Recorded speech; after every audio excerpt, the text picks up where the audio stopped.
자, 오늘은 지난 1, 2편에 이어 감독과 맞다이칸 선수들에 대한 마지막 이야기를 이어가 볼까 합니다. 꼬리에 꼬리를 무는 축구 이야기. 그럼 다들 준비됐나? 그거지! 가장 먼저 최근 축구계를 떠들썩하게 만들었던 비니시우스와 알론소의 불화. 이들은 거의 첫 단추를 끼울 때부터 삐걱댔는데 2025년 여름 클럽 월드컵 기간 도중 규율을 중시하는 알론소는 자유분방함에 익숙한 비니시우스를 신뢰하지 않는다는 기사가 나오기 시작했는데요. 그러다 몇 달 뒤 바르사와의 엘클라시코에서 72분쯤 교체 아웃을 지시하자 팀을 떠나야겠다며 대놓고 불만을 드러내는 모습을 보이면서 논란을 야기. 그리고 알론소가 있는 한 팀과의 재계약은 절대 없을 거라 으름장을 놓으면서 사태는 더욱 심각해졌고, 이러한 분위기 속에서 높은 훈련 강도를 요구하는 알론소와 그게 불만인 일부 선수들 사이에 신알론소파와 반알론소파로 파벌이 나뉘었다는 소식까지 나오면서 라커룸 분위기는 완전 개판이 됐죠.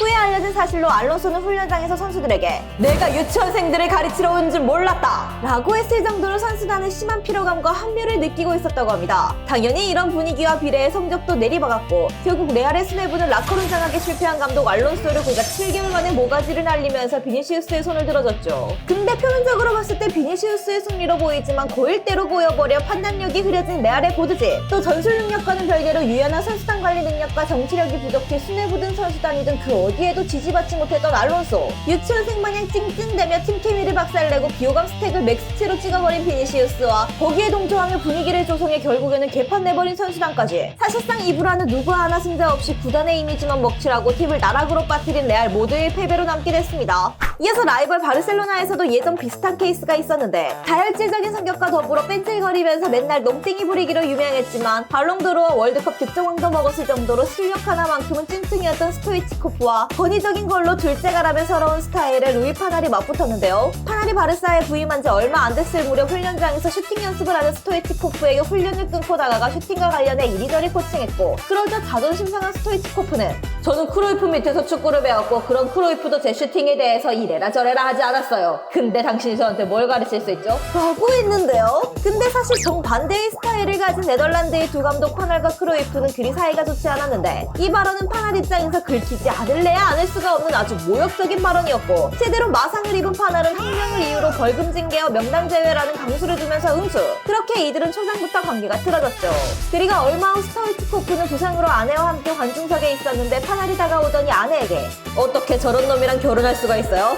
라며 농담을 빙자해 모욕감을 선사. 예, 스토이치코프는 죽탱이를 갈기고 싶었지만 곧바로 그의 아내가 발롱도르 위너라서요 라며 현명하게 맞받아쳤고 간신히 참았다고 합니다. 그렇게 인격 모독을 당한 스토이치코프는 완전히 파날 혐오자가 됐고, 파날 또한 컨트롤이 안 되는 스토이치코프를 플랜에서 철저히 배제. 결국 스토이치코프는 참다 시즌 도중 계약을 해지하고 팀을 떠나게 됐죠. 이어 눈의 가시를 치우는 데 성공한 파날은 리그와 컵 더블을 달성하면서 성적으로 증명. 그렇게 판정승을 거두게 됩니다. 계속해서 슈퍼스타 데이비드 베컴과 올드스쿨 끝판왕 알렉스 퍼거슨의 갈등. 2000년대 초반 베컴은 출중한 실력과 더불어 간지나는 외모 덕에 축구계 최고의 스타로 거듭났고, 심지어 스파이스 걸스의 빅토리아와 결혼하며 셀럽들의 셀럽이 되어버렸는데요. 그리고 자신의 선수들이 축구 외적으로 자주 노출되는 걸 꺼리는 퍼거슨은 훈련장보다 촬영장, 행사장에 더 많은 활동량을 보이는 베컴의 모습이 영 탐탁지 않았죠. 오죽하면 베컴이 모이칸 머리를 하고 경기장에 나타나자 당장 가서 빵빵 밀고 오라고 했을 정도였습니다. 여튼 이러한 분위기가 지속되는 가운데 2003년 2월 아스날에서 패한 뒤 뚜껑 열린 퍼거슨은 라커룸에 들어와 베컴에게 야마! 대체 뭐하는 거냐? 너 애슐리 콜한테 찢겼잖아 그냥! 이라고 쓱냈는데 거의 뭐 불안무치 마라 했더니 개아리를 틀던 범죄와의 전쟁 김찬호 마냥 머리가 굵어진 베컴은 냅다 눈을 부라리며 감독님은 벵거한테 완전히 찍히셨고요 라며 맞받아치자 분노 게이지 폭발한 퍼거슨은 눈앞에 보이는 축구화를 냅다 발로 차는데요. 근데 하필 요게 슝 날아가더니 베컴의 눈썹 밑부분에 맞았고 쭉 찢어져 피가 흐르자 눈이 돈 베컴이 퍼거슨에게 무지성으로 달려들면서 라커룸은 아주 개판이 됐죠. 이후 주위 선수들이 뜯어말리면서 사건이 일단락됐고, 나중에 퍼거슨이 따로 찾아가 고의가 아니었다며 사과를 건넸지만 베컴은 완전히 삔또가 상해버린 후였는데요.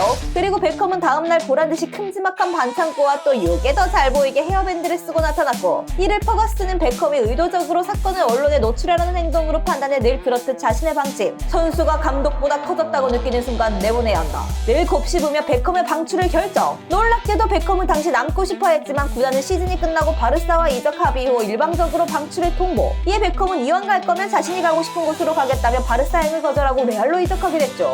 해당 사건 이후 퍼거슨은 팀 기강을 잡아낸과 동시에 호날두, 루니 같은 재능들을 길러내 승승장구하면서 자신의 판단이 틀리지 않았음을 증명했고, 베컴 또한 의도치 않은 이적이었지만 갈락티코의 일원으로서 글로벌 아이콘으로 거듭나 축구 선수를 넘어 하나의 거대한 브랜드가 되면서 이 사건은 결과론적으로 퍼기와 베컴 모두 위민하는 결과가 됐습니다. 그리고 시간을 더욱 거슬러 올라가 퍼거슨이 에버딘 감독이었던 당시 팀의 주포였던 프랭크 맥두거를 사타구니 부상이 있던 걸 숨기고 선발로 나섰는데요. 근데 경기를 지켜보던 퍼거슨은 뭔가 이상한 낌새를 눈치챘고 맥두거를 교체로 불러들였죠. 그리고 경기가 끝난 뒤 퍼거슨은 라커룸으로 들어와 히히덕거리고 있는 맥두거에게 다가가 똑바로 안 뛰냐? 내가 본 달팽이도 너보단 빠르겠다 이 새끼야. 열병 부리지 말고 똑바로 뛰어!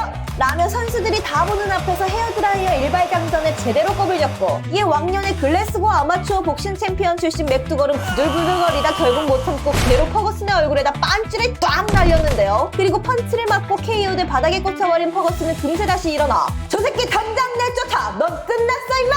라고 고래고래 소리를 지르고 유유히 떠났다고 합니다. 그리고 맥두걸은 그날 퇴근하면서 내 축구 인생은 이제 끝났구나 라고 생각. 그도 그럴 것이 구단의 레전드 감독을 때려 눕혔으니 방출은 시간 문제 아니겠습니까? 근데 놀랍게도 며칠 뒤 퍼거슨은 아무 일 없었다는 듯 맥두걸을 다시 선발에 박았고, 감정보다는 냉정한 판단을 내린 승부사 퍼거슨의 선택에 화답하던 맥두걸은 해당 시즌 22골을 꽂아넣고 득점왕에 등극하면서 제대로 축구로 보다. 결국 이 둘은 해당 시즌 함께 스코틀랜드 리그 우승컵을 들어올리면서 해피엔딩으로 마무리됐죠. 이 선택으로 퍼거슨은 실리를 챙겨 리그 우승컵을 겟, 맥두걸은 커리어와 득점왕, 거기다 퍼거슨을 때려 눕힌 유일한 선수라는 유니크한 칭호까지 얻었으니 이 싸움 역시 선수와 감독 둘 다 윈윈한 결과를 도출해냈습니다. 이어서 축구계 악동 그 자체로 맨날 논란을 몰고 다니던 발로텔리와 또 그런 발로텔리에게 목줄을 채워 컨트롤할 수 있는 유일한 감독이었던 만치니의 싸움을 아시나요? 발로텔리는 인테리 시절부터 시작해 맨시티까지 만치니를 아버지 같은 존재라 부르며 잘 따랐고, 만치니 또한 발로텔리가 별의별 사고를 치고 와도 방황하는 아들 다루듯 항상 감싸줬죠. 근데 점점 나이를 먹을수록 멘탈이 좀 의젓해지기는커녕 그 정도가 점점 심해지면서 팀 분위기를 흐렸고, 결정적으로 훈련 도중 꼬라지 난다고 팀 동료 싱클레어를 냅다 걷어차버리는 인성질을 시작하면서 만치니의 꼭지가 돌아버리게 만들었는데요. 이에 만치니가 당장 훈련장에서 꺼지라고 소리를 질렀지만 발로텔리는 싫다며 뭉갰고, 결국 만치니가 멱살을 잡고 끌어내는 심각한 사태까지 벌어졌죠.